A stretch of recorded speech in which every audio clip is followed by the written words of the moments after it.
25 сентября в селе Башмаковка, Казан, впервые прошли ногайские игры Нугай-Уюн, прошедшие под эгидой Ногайского общества Эдиги.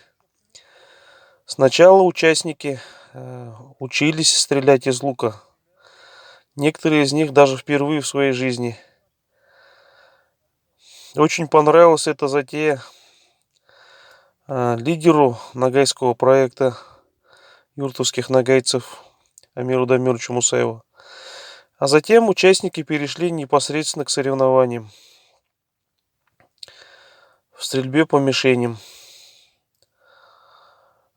Каждого из них могла ожидать вожделенная награда. Сражались за первое место.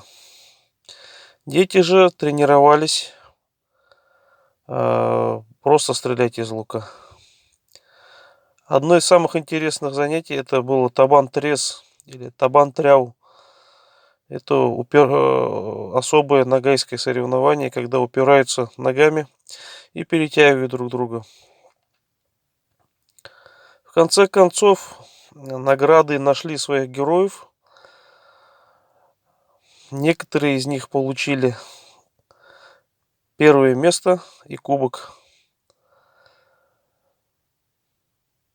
Особенный интерес к такому виду соревнований, как табан-тряу, табан-трес, объясняется тем, что это достаточно простой вид этноспорта с минимумом необходимого инвентаря, но приносящий максимум интересных впечатлений.